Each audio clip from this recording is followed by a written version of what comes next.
Hello friends, എല്ലാവർക്കും സുഖമല്ലേ? എല്ലാവർക്കും സുഖമാണെന്ന് വിശ്വസിക്കുന്നു. നമ്മൾ ഇന്ന് നോക്കാൻ പോകുന്നത് നമ്മുടെ ആധാർ കാർഡ് കാർഡായിട്ട് എങ്ങനെ നമ്മുടെ ഫോണിൽ തന്നെ ഡൗൺലോഡ് ചെയ്യാമെന്നാണ്. അതിനാദ്യം ഗൂഗിളിൽ പോയിട്ട് മൈ ആധാർ എന്ന് സെർച്ച് ചെയ്യാം. എന്നിട്ട് ആദ്യത്തെ കാണുന്ന സൈറ്റിൽ ക്ലിക്ക് ചെയ്യുക.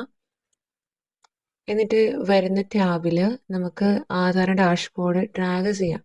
ഡ്രാഗ് ചെയ്യുമ്പം ഡൗൺലോഡ് ആധാർ എന്ന് പറയുന്നൊരു ഓപ്ഷൻ കാണാം. അതിൽ ക്ലിക്ക് ചെയ്യുക. എന്നിട്ട് ആധാർ നമ്പർ അടിച്ചു കൊടുക്കുക. നമുക്ക് എൻറോൾമെൻറ്റ് ID നമ്പർ വെച്ചും നമുക്ക് ആധാർ ഡൗൺലോഡ് ചെയ്യാൻ പറ്റുന്നതാണ്. പുതിയതായിട്ട് കുഞ്ഞു പിള്ളേർക്കൊക്കെ ആധാർ എടുക്കുമ്പം നമുക്ക് അത് വെച്ചും ഡൗൺലോഡ് ചെയ്യാം. ഇനി നമുക്ക് താഴെ കാണുന്ന ക്യാപ്ച അടിച്ചു കൊടുക്കുക. നമ്മുടെ ഫോണിലേക്ക് ആധാറുമായിട്ട് ലിങ്ക് ചെയ്തേക്കുന്ന ഫോൺ നമ്പറിലേക്ക് ഒരു OTP വരും. ഇവിടെ do you want A masked Aadhaar കണ്ടോ എന്ന് വെച്ച് കഴിഞ്ഞാൽ നമ്മുടെ ആധാർ നമ്പറിൻ്റെ ലാസ്റ്റ് 4 ഡിജിറ്റ് മാത്രമേ നമുക്ക് കാണാൻ പറ്റുള്ളൂ. ആ ആധാർ ഡൗൺലോഡ് ചെയ്യുന്നതാണ് മാസ്ക്ഡ് ആധാർ.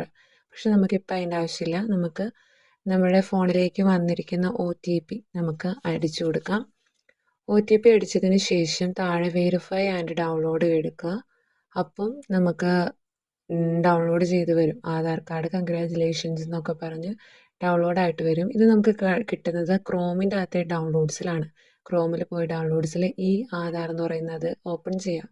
അപ്പോൾ അത് പാസ്വേഡ് പ്രൊട്ടക്റ്റഡ് ആയിരിക്കും. നമ്മൾ ഓപ്പൺ ചെയ്യുമ്പോൾ തന്നെ പാസ്വേഡ് പ്രൊട്ടക്റ്റഡ് ആയിരിക്കും. അത് നമ്മുടെ പാസ്വേഡ് എന്താണെന്ന് വെച്ചാൽ നമ്മുടെ പേരിൻ്റെ ആദ്യത്തെ 4 അക്ഷരം.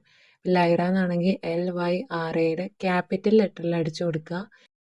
അതിൻ്റെ കൂടെ തന്നെ ഇപ്പം നമ്മൾ ജനിച്ച വർഷം 2005 ആണെങ്കിൽ 2005 എന്ന്, ഇപ്പം LYRA 2005 അങ്ങനെയായിരിക്കും അതിൻ്റെ പാസ്വേഡ്. നമ്മുടെ പേരിൻ്റെ 4 അക്ഷരം, ആദ്യത്തെ 4 അക്ഷരം, പിന്നെ നമ്മുടെ ജനിച്ച വർഷം. പിന്നെ ഇവിടെ നമ്മുടെ മുകളിൽ കാണുന്ന പ്രിൻ്റ് ഓപ്ഷനിൽ പോയിട്ട് പ്രിൻ്റ് സേവ് ആസ് PDF കൊടുത്തു കഴിഞ്ഞാൽ നമുക്കിത് പാസ്വേഡ് പ്രൊട്ടക്ഷൻ ഇല്ലാതെ തന്നെ നമ്മുടെ ഫോണിലേക്ക് ഡൗൺലോഡ് ചെയ്യാൻ പറ്റും. നമുക്ക് ഫയൽ മാനേജറിൽ പോയിട്ട് നമുക്കിത് സേവ് ചെയ്യാൻ പറ്റും. നമ്മുടെ പേരിൽ ലൈറ ആധാർ അങ്ങനെ നമുക്ക് സേവ് ചെയ്ത് വെക്കാൻ പറ്റും. അതിന് നമുക്ക് പിന്നെ യൂസ് ചെയ്യുമ്പോൾ പാസ്വേഡ് പ്രൊട്ടക്ഷൻ ഇല്ലാതെ തന്നെ യൂസ് ചെയ്യാം. ഇങ്ങനെയാണ് നമ്മൾ നമ്മുടെ ഫോണിൽ ആധാർ ഡൗൺലോഡ് ചെയ്യുന്നത്, ഈ ആധാർ ഡൗൺലോഡ് ചെയ്യുന്നത്. അപ്പോൾ ഇത്രേ ഉള്ളൂ. നിങ്ങൾക്ക് ഉപകാരപ്പെട്ടെങ്കിൽ നിങ്ങൾ ഷെയർ ചെയ്യുക, സബ്സ്ക്രൈബ് ചെയ്യുക, ലൈക്ക് ചെയ്യുക. Thank you.